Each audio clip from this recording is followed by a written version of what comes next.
Innovation Hub, and we are going to start our next session, Unleashing the Potential of Young Climate Educators to Combat Triple Planetary Crisis, in 2 minutes. I'd like to request the persons who are sitting behind maybe join us. Sorry. To step up and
good noon once again. So we are starting our session, Unleashing the Potential of Young Climate Educators to Combat Triple Planetary Crisis. As we are a bit late, so we are directly starting from the panel 1. Our panel 1 is on education for environmental human rights and climate justice. We have 3 amazing speakers with us for this panel. I would like to invite our speakers on the stage. We have Romchat, we have Lave Tanalagi Seru, and we have Daniel Valdo Vinos with us today.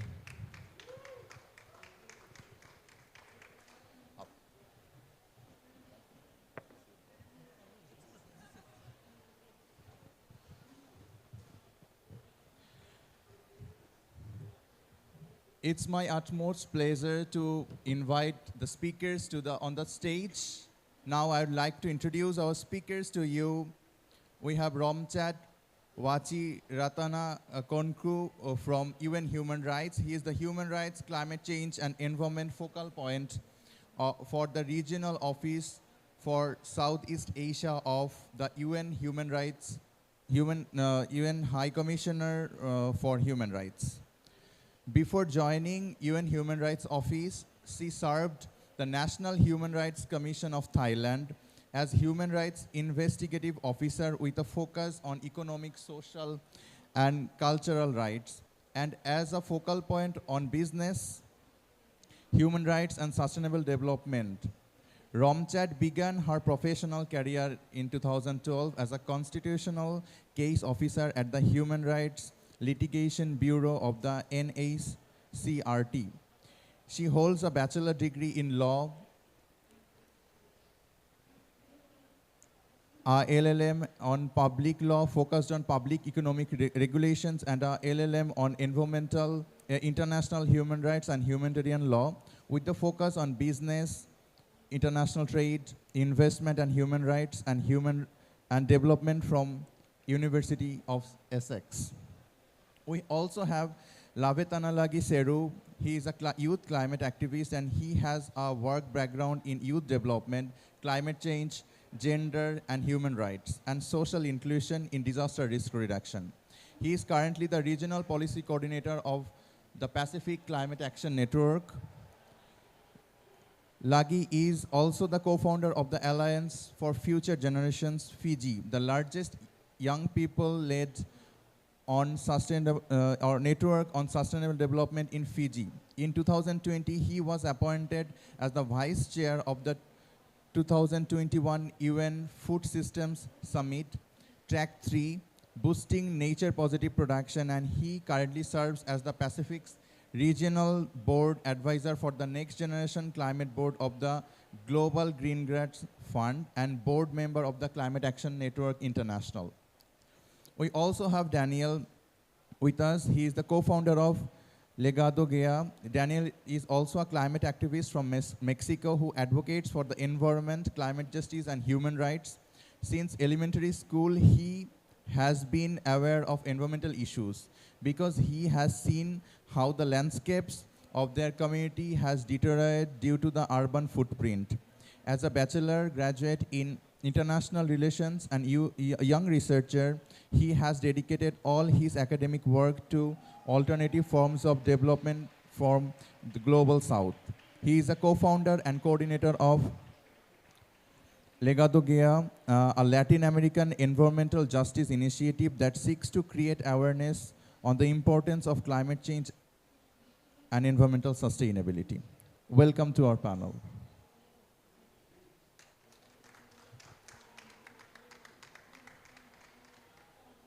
We all know that we are facing triple planetary crisis of climate change, biodiversity, and nature loss and pollution. And in this fight, we have young climate activists and professionals with us. We are having 3 amazing panelists with us for the panel 1. And I'll directly go to our panelist Romchat.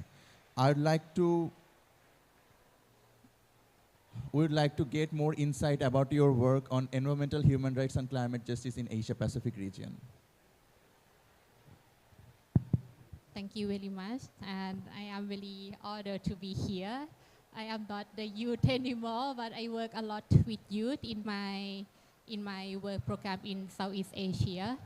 As Suha kindly introduced me, I am the focal point of the UN Office of the High Commissioner for Human Rights, and we have the regional program to strengthen the capacities of all actors in Asia on the human rights and climate change, including the right to the healthy environment. I don't know if you have heard or seen the news about the landmark resolution adopted by UN General Assembly just this year that the right to the safe, clean, not safe has been deleted from the text. The right to the clean, healthy, and sustainable environment is the human rights. It's the universal human rights. And the reason that this resolution is really important because when we draft the human rights treaties or covenant or international human rights treaties, the recognition of the nexus between human rights and climate change has not been included in the 20 or 30 years. It has been developed separately in the eyes of the international regime. But now everything is so clear that human climate crisis and environmental degradation is the human rights crisis. So since 2012, the Human Rights Council have appointed the independent expert to study the relationship between environment and human rights, and now these mandates has been promoted 3 years later as the special rapporteurs on human rights and environment. And just this year, we have the new special rapporteurs on human rights and climate change. So it is really clear now that climate change is the human rights issues, and now we have a lot of mechanisms or mandates that has been working on this particular issue. In the Office of the UN High Commissioner, we have started working on this issue as well. And what we have been done in the region is to discuss and engage with the duty bearers, which mainly the government and the business actors, that the government or state actors has their own obligation under the human rights law, as they are the parties, to promote, protect and respect human rights in the context of climate change. But now we are talking about the education, and that is the government obligation to respect and fulfill the procedural rights in relation to climate change. One is the access to information, that really linked to the education, access to information and public participation, that where human rights and education has a very critical role to play, is the state obligation to publish and disseminate the information about climate impact and environmental degradations to everyone in their jurisdiction. So in the region, as Suha already mentioned, actually we work really closely together, because not only working with the government, we also work a lot with civil society organizations to build their capacities with the youth as well, their capacities about the relationship between human rights and climate change. Another one important work we have been doing is the work of environmental human rights defenders, because in our region in Asia Pacific is the hotspot of a lot of climate activists, especially young climate activists or indigenous people who has been stepped up, who has been sharing information and has been under threat or harassment or criminalization by state actors or even business themselves. So what we are doing is to share with them what are the mechanisms under the UN human rights that has the obligation or the mandate to work with them and promote and protect their work, to impart the information about climate change and environmental degradations. So I would like to stop the first round here. Thank you. Thanks a lot, Ramchad, and thanks for being a nice colleague and engaging us in the work of environmental human rights and climate justice in Asia Pacific region. It's always a pleasure to work with UN human rights in Asia Pacific region. Recently, we have concluded the second session of Asia Pacific environmental human rights in Bangkok, and where we had a lot of young people joining from different parts of Asia Pacific. So now I would like to go to our next speaker, Lagi. You are working on climate justice for long. You are from a climate vulnerable country, Fiji. And I think you are one who literally felt the injustice in different parts, in different level of your life. So my first question is, how you are promoting environmental human rights and climate justice through education? Thank you, Mbula Vinaka. I bring you warm Pacific greetings. I guess in terms of the question, there's a lot of work that's being done around climate education and human rights awareness, and I'm not going to go through those specific activities. I believe my colleagues here would probably share some of those. But I really wanted to touch on a few things when we discuss human rights and climate change. One is I come from a region first, which is at the forefront of climate change. We have countries like Tuvalu and Kiribati, which, you know, over the next decade or 2 decades could see whole islands go underwater, because the highest elevation in these countries is 2 meters above sea level. They don't have mountains, they don't have hills. And so the impacts of climate change in these communities is, you know, they're facing food insecurity, they're facing rising sea levels. In Fiji, we have school children who are unable to go back to school because they've been, you know, they've come through tropical cyclones and their families are unable to send them to school. So there's a lot of work that's being done around that, you know, mental health and psychosocial support. But one of the things about the Pacific is that it's predominantly a Christian, you know, most of the countries are predominantly Christian, but also patriarchal. And so when, you know, when we talk about things like human rights, there is sort of a shield or like a wall that comes automatically when you talk about human rights. It's sort of seen as a Western concept or ideology. And so for the Pacific, they are very attuned to the value-based concept. So when we talk about, when we go to communities to carry out awareness, we don't talk about it about human rights. We talk about duty of care. We talk about care for one another. We talk about respect. It's more about those values rather than human rights. And I think there are ways that, you know, these sort of interact. That's one of the challenges that we are having to deal with, is working in that context and bringing about climate and human rights awareness. The other kind of set of work that we are working on in the, especially in grassroots communities, is around how do we, you know, draw from indigenous and traditional knowledge and wisdom when we're talking about climate solutions. And that's big, you know, most of the, you know, we see a lot of solutions that even here at COP, which we see as false solutions, but there is a body of knowledge that's held by indigenous communities that really, if scaled, can, you know, take us to the kind of pathway that bring us to securing, you know, our common future.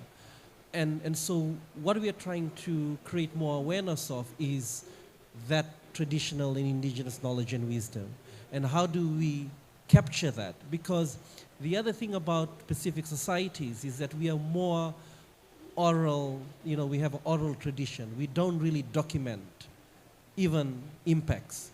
And so how do we build on that to sort of not only find solutions, but also, you know, create spaces for dialogues within our communities, within young people, in a very intergenerational and very inclusive way, so that, you know, we are creating not only awareness, but we are also sparking some ideas about innovation and solutions to the climate crisis. So I'll probably pause on that, and I'm happy to answer other questions. Thank you. Thank you, Lagi. And thanks for bringing up the indigenous practices in education to here. So we have another speaker, Daniel. You're also a youth climate activist, and you're working in a global south country, Mexico. And you're working with different marginalized groups and vulnerable communities.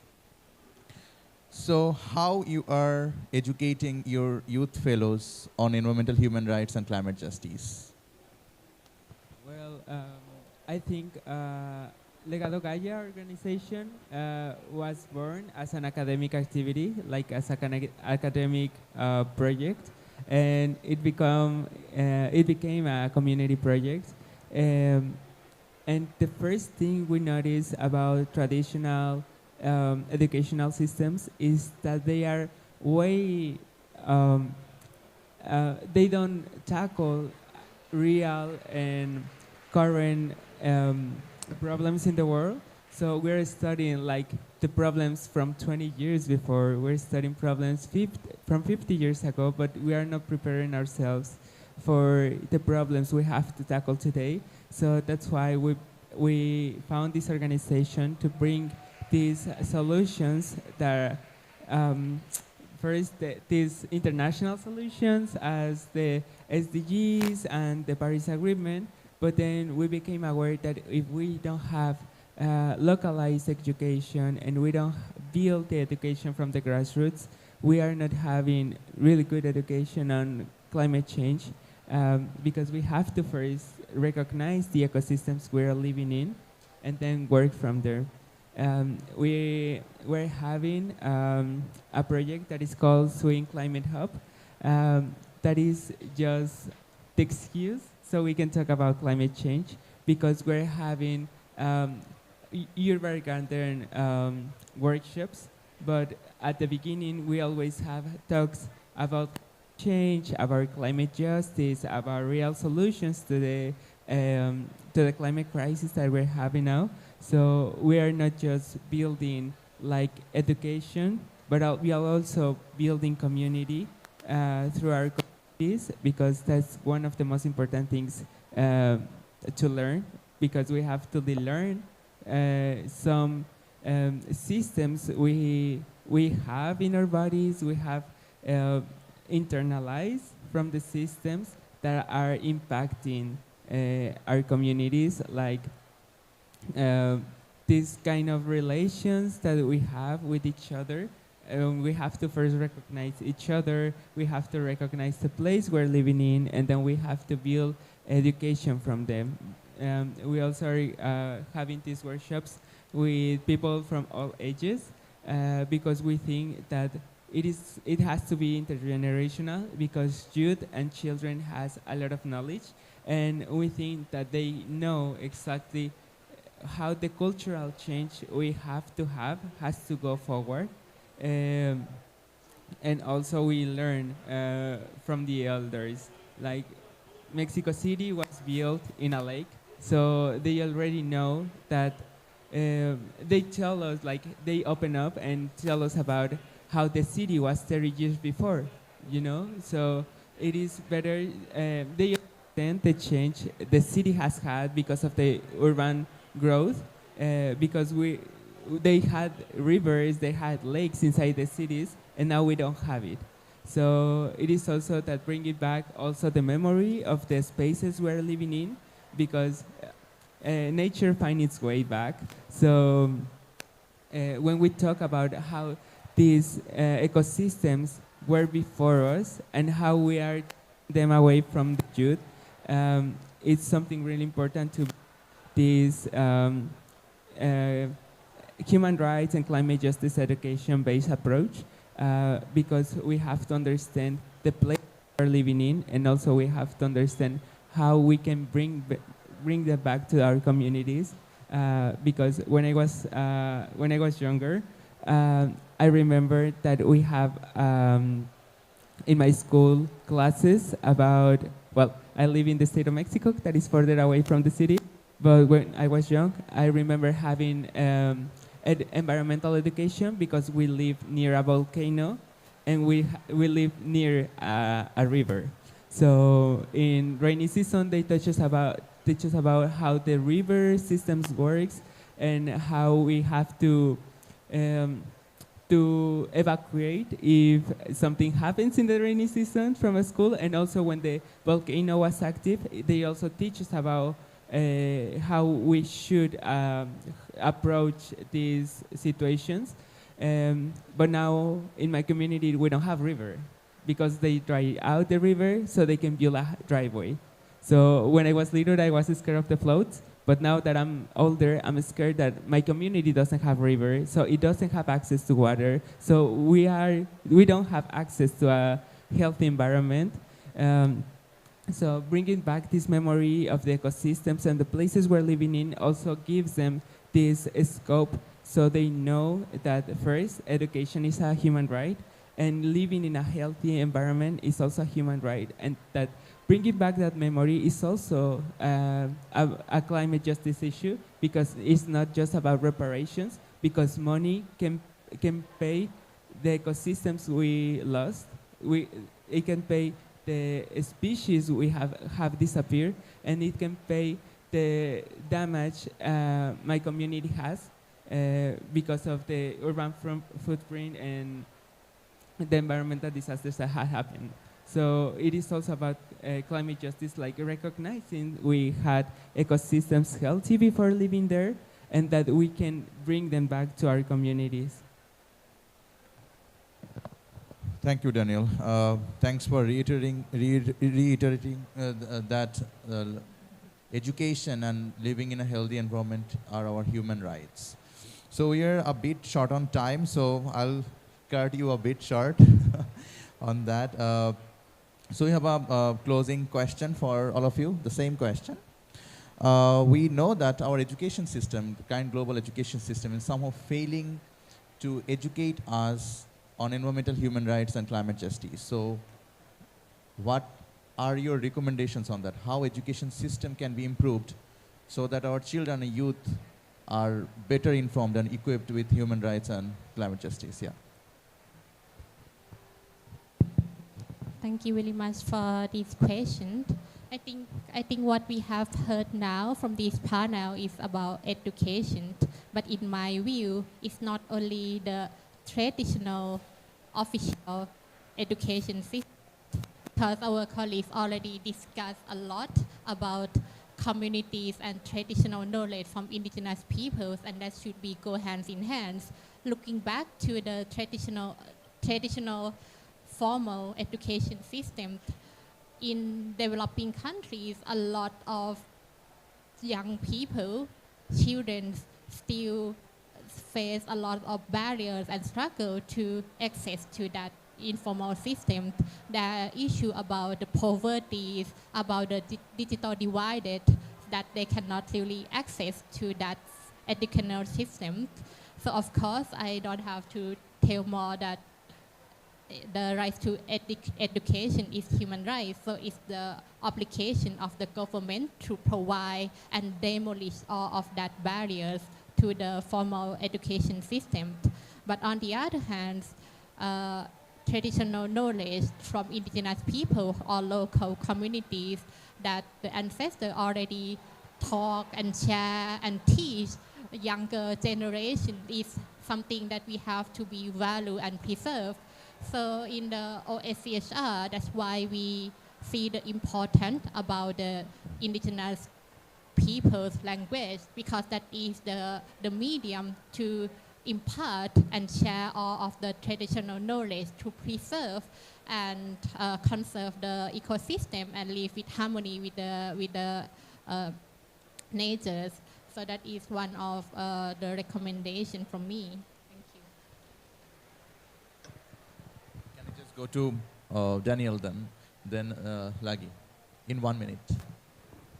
Okay, so I think when we talk about having a human rights and climate justice education approach, we have to talk about first that the education has to be contextualized, because we're not having the same environmental in all the regions. Even in the same countries, we have different environmental problems, so it has to first be contextualized, but also in this sense, it has to be contextualized to the culture and communities living in there, because it is not the same having an educational environmental program in cities and in a rural area or in an indigenous community. So we have to also talk about that.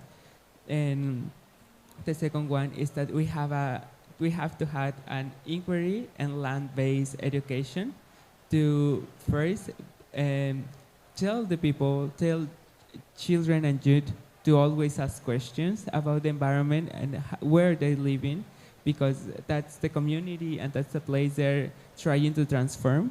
And the second one is that, especially in the Global South, we had already seen the effects of climate change.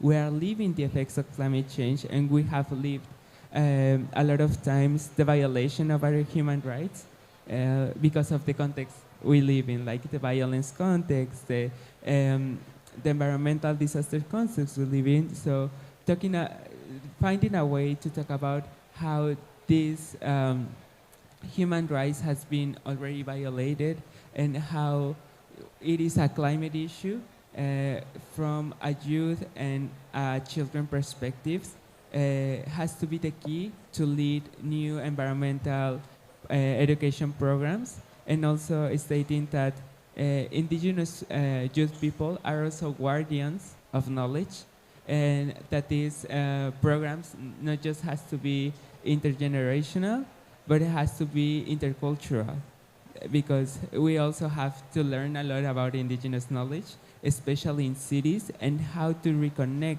also with these ecosystems we're living in. And I think I will stop here. Thank you.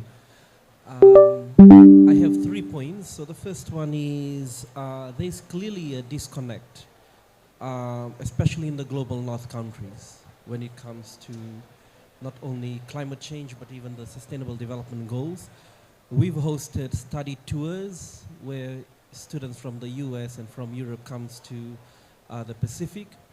We ask questions around SDGs and they have zero idea about what the SDGs are.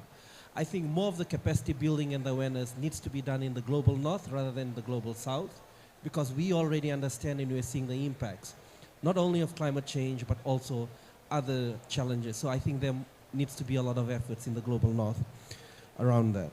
For the global, for the global south, and I agree with my colleague here, there's a need for a lot of resources. There's a need a lot of sustained long-term investment into climate vulnerable countries in the Pacific, Caribbean, Africa, to support the initiatives that they're doing, especially when it comes to Action for Climate Empowerment, ACE. And I think even here at the multilateral level, at COP, last year's COP26 decision, there wasn't really a strong human rights language, which was sort of watered down in Article 12, which has to deal with ACE, Action for Climate Empowerment, dealing with public access to information, training, capacity building, and public participation. The other thing is, so there needs to be a lot of investment in young people, in building their capacity, strengthening their capacity, and also supporting the local action they're doing on the ground so that they're able to scale that. The other thing I wanted to touch on, and that's happening right now, is this, this negotiations around the Gender Action Plan is stalling here at COP27. And the reason we need to push for Gender Action Plan is because most of the knowledge holders are women. Most of those who pass on solutions, innovation, are women and girls in their own communities. They play a really critical role in bringing about climate solutions that work in their own communities. And this is why we need to push for the stronger gender action plan outcome at this COP. So I'd finish off there and thank you. Naka. Thank you. Thank to all of our panelists for sharing their thoughts with us. So now we are finishing the panel 1 here and directly heading to our next panel. I'd like to request you to take the seat at the front.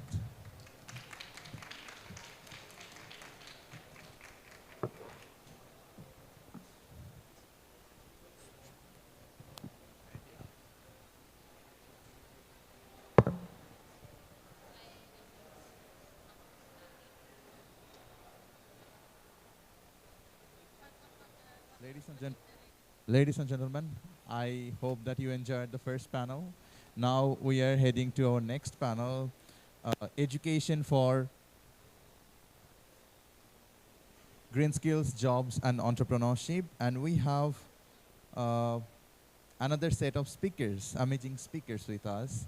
We have Mette Lund, the Technical Officer of Green Jobs at ILO, and we have Manav Khanna, member of Youth Advisory Panel, Global Center on Adaptation. I would like to request you to take a seat on the stage.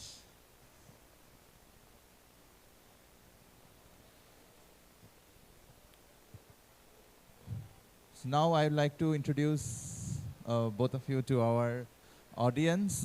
Mete works in Green Jobs Unit in the International Labour Organization, supporting constituencies on topics of green jobs and just transition. In particular, she is covering work streams of private sector engagement, circular economy, and green jobs for youth. Before joining the ILO, she was working for a Danish employers organization on private sector development and jobs creation in more than 15 countries. Mette holds a master's degree in business and development studies from Copenhagen Business School. Then we have Manav. Manav is also a visiting researcher in the energy group at the Environmental Change Institute, School of Geography and the Environment, University of Oxford, and a full-time PhD student in Management Innovation, Sustainability and Healthcare at the Sant'Anna University in Pisa, Italy. His research focuses on the relevance of circular economy with climate change mitigation and adaptation, and the role of international organizations. He was the country ambassador for India for the Global Youth Energy Outlook with the Student Energy Organization. Welcome to our panel.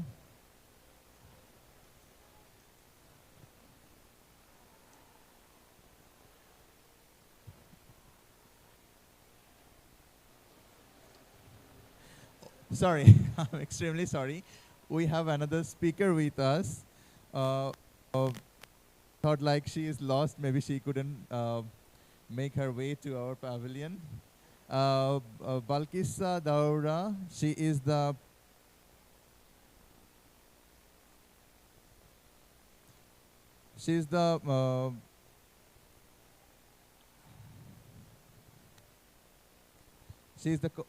founder of GVE.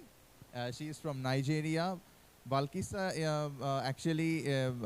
for Balkissa, climate justice began as an interest, developed into a passion as her experience and knowledge grew.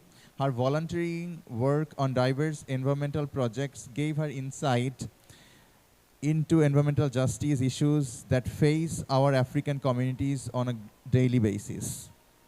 Today, climate justice is near and dear to her heart. Studying environmental engineering and climate change policy is part of the process in her life to becoming an active participant in changing narratives. The most valuable experience of her 10 years volunteering and working at Young Volunteers for Environment in Senegal and Niger was her time coordinating the climate action team through diverse campaigns for environmental education in primary schools and strengthening gender voices. She is grateful and strongly believes that the World Ambassadorship position is an opportunity for her to work with a network of people actively engaged in climate justice and other environmental issues. Balkissa, welcome to our panel.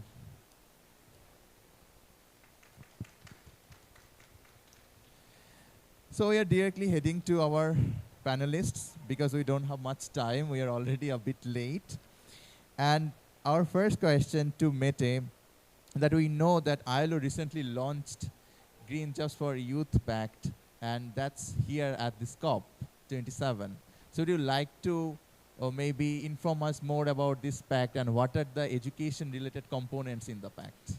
Thank you so much, Suhair. I think we all need to shake a little bit because it's really cold in here. So I hope you can hear me. And thank you so much for inviting me, Suhair. My name is Mette, and I work in the Green Jobs team in the ILO. And in the ILO, our mandate for climate change, within climate change, is of course the world of work. And we know that if there's anyone that will be disproportionately hit by climate change, it's the young people. Young people represent more than 50% of the people on this earth now, today. And they are many of them are already working, or they will eventually soon be joining the labor market. So that's why, from the ILO perspective, from the ILO side, so the UN agency for everything related to the world of work, that of course we need to put a particular focus on the nexus between climate action and youth employment. So the ILO, together with UNEP and UNICEF's Generation Unlimited, has joined forces on what we call the Green Jobs for Youth Pact. And the reason why we're doing that is because our UN agencies, they have very different but clear mandates that overlap within this nexus that I was talking about. So we have, of course, as the UN, quite some concrete experiences, concrete country experiences, and then the global overview. But there is a huge blind spot, and that's the youth themselves. So that's why in the Green Jobs for Youth Pact, it's really important for us to bring meaningful youth engagement at the core. That's why in the Green Jobs for Youth Pact, we're establishing a youth advisory group that will have young representatives from various climate backgrounds, and they will be representative. That means that they have been democratically elected to represent a group of young people. On top of that, we will have a young representative from a trade union, because of course the workers and the laborers are, the unionized laborers, are also a key element in this green transition. Lastly, we will have a young representative from the employers. And for those of you that don't know it, the ILO is tripartite. So that means that everything that we do in the ILO is deeply founded in the labor market. So we're very happy to have also a young representative from the labor union. So these young people, they will be part of the governance structure. They will be not seen as a beneficiary, but as a strong asset and a strong partner. So I think we really have to change the way that we work with youth. They are not an end beneficiary. They are a change agent that we have to take very serious and bring on board already from the beginning. So that's what we've been doing. And we're also working towards ensuring a remuneration for these young people, because too often young people within the climate space, they are working for free. And that is, of course, not acceptable, because they are bring a lot of expertise and capacity to the table. So they should be remunerated for that. So under the pact, what are we going to do? We are working across what we call the 3 green E's. The first one is employment and entrepreneurship. I would love to talk a lot about that, but we don't have a lot of time, so I will move on to the next green E. That is environmental education. So we know in the ILO that as the labor market and the economy is transitioning towards sustainability, we will see some jobs lost and some new jobs created. But the majority of the change in the labor market will happen in between. Some jobs will either be transformed or substituted. That puts a huge demand to how we think about skills development.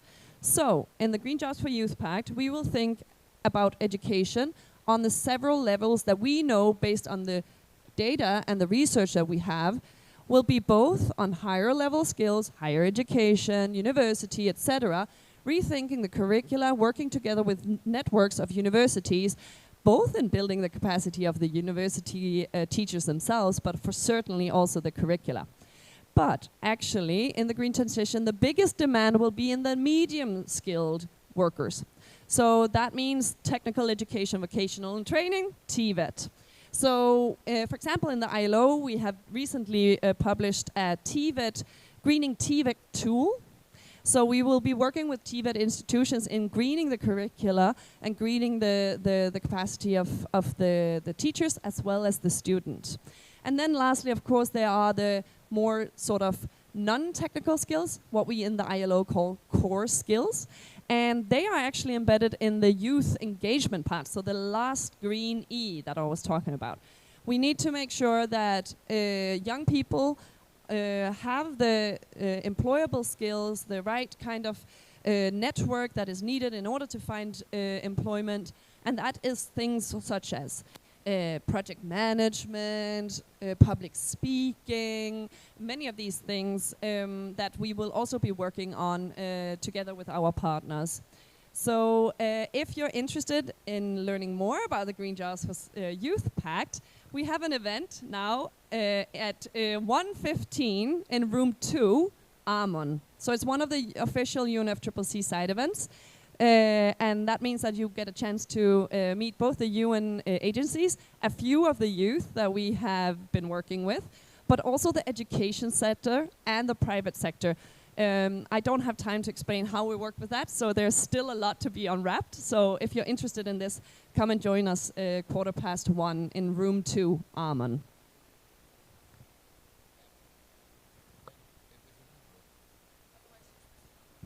Thank you. Thank you, Mette. Thanks for sharing about the Green Jobs for Youth Pact. And I really loved that you mentioned young people are not just the end beneficiaries. We are agent of change, and we have the potential to be the partners in development. So I know that you have to jump to another session in a short, yeah. So maybe our audience will allow you a leave for now. Thank you. Thanks for, it was a pleasure for having you in this panel. So, I'm shifting to next seat. We have an agent of change with us here, and he is Manav. He is doing a lot of interesting work, and his work mostly circles around the academic sector. I have a question for you, Manav. How academia is helping students and young people building green skills for future, and what is the current state of technical education around the world?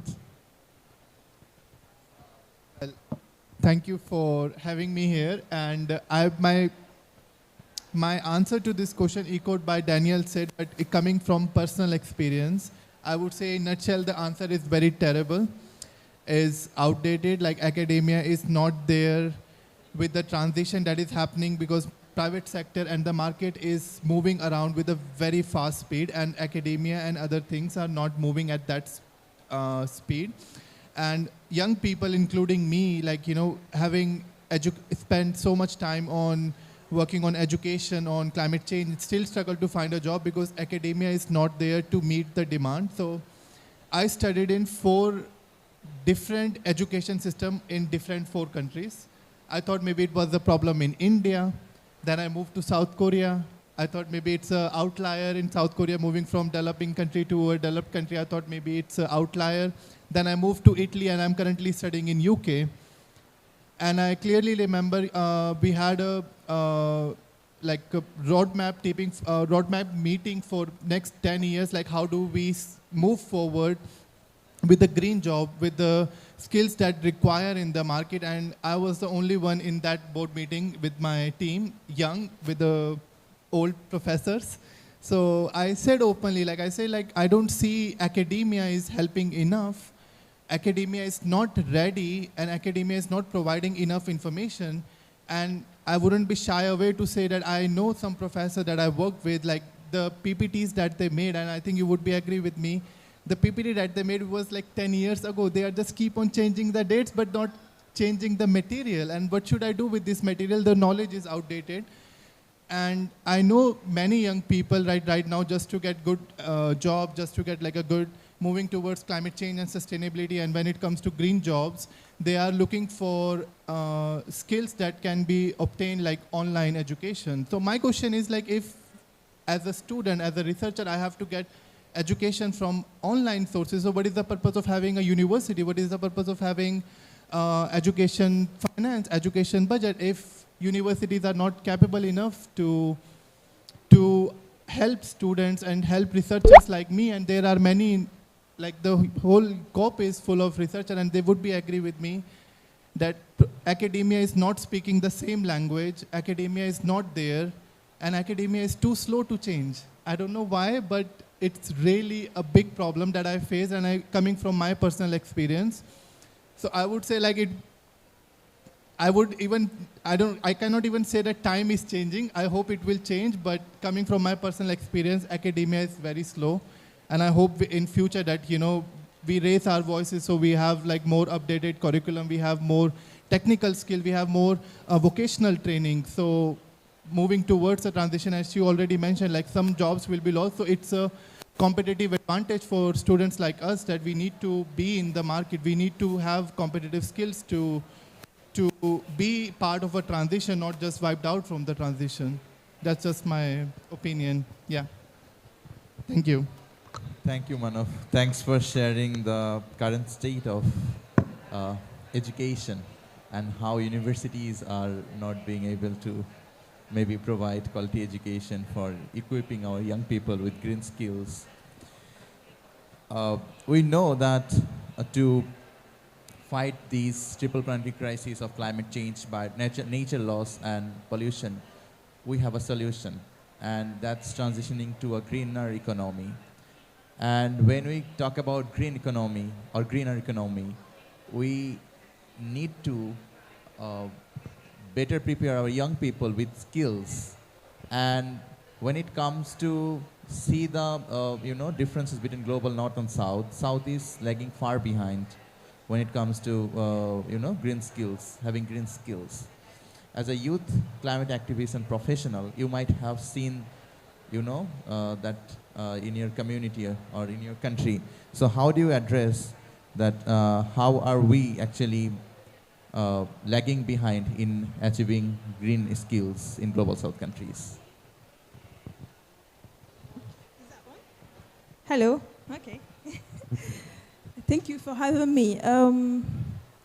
From our perspective, as my country is still, thank God, traditional and conservative, I think we're not talking going green jobs, because we already have green jobs. Whatever we are doing has still low impact on environment. What we are trying to do is to conserve these jobs or these sectors that are still low impact, and letting youth and the youngest know that stay there, don't do the same errors, don't try to go developed, while these developed countries are trying to go back actually and reduce their footprint.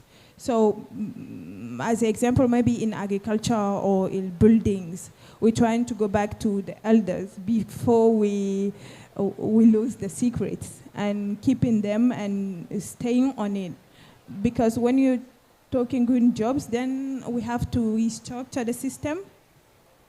It's not the case, but if we're trying to automatically do whatever the rest of the world is doing, then how could we absorb these people that will go green jobs that are not sometimes adapted to our ecosystem or our countries? I'm coming from Niger, actually, not Nigeria. Nigeria is more richer. Niger is one of the lowest, I think, economically country, which is very different. Green jobs, going from industries or to something else.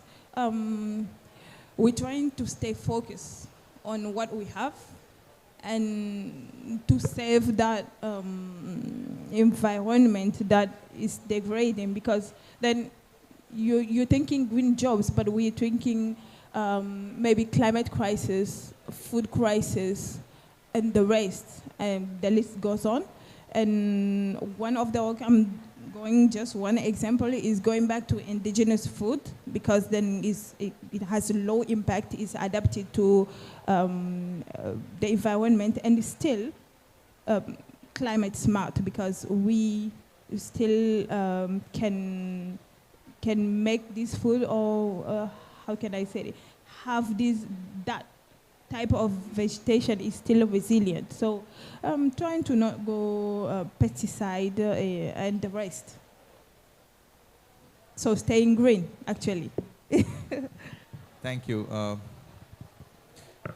So you're already a bit late.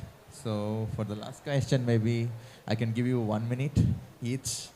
The last question is, how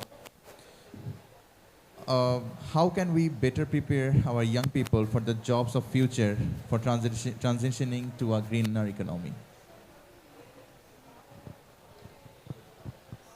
So maybe I can speak from the global south perspective, and it reminds me when COVID hit in many developing countries, So I was in Europe that time, and I was thinking back then in India and in other developing countries in Africa. So I know some people were struggling to, even classes went online, and many people were even struggling to get like a decent internet. And I was thinking, like, if in the international arena, like, we are coming from this much inequality, how, can people from the global south particularly can be like, a good competitor if people started already from 20 steps back and somebody starting from 20 steps ahead, So I was saying, like, I'm living a privileged life to have an internet, to have working from home. It's a luxury for me, which the luxury cannot be afforded by many people in global south. And it struck me in so many ways that we should be, sometimes careful about the privilege that we have, and most of the people that don't have this privilege. So I would say, once we go for it, it's a transition happening at a very fast pace. So in order to make it equitable for everyone, we need to understand, basic needs for everyone, that it should be met so that we can compete for, like, global south and global north can compete for everything. That's what I would say, like, basic needs should be met first, and then things can be more equitable for green jobs as well. Yeah. Okay, from the share perspective, I will be very short. We're including environmental awareness in all types of training, but also games for children. We want them just to stay focused on what they have and not being distracted by whatever is shining outside. We are not saying we want to stay isolated. It's not possible. But to get the lessons from outside and to not repeat the same thing, if that makes sense. Yeah, I think it's the main one. Thank you, Balkis, and thank you, Manav.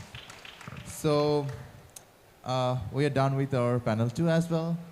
Now I would like to go to all of you. If you have any questions, maybe the floor is yours now. Any question? Any remark? Anything?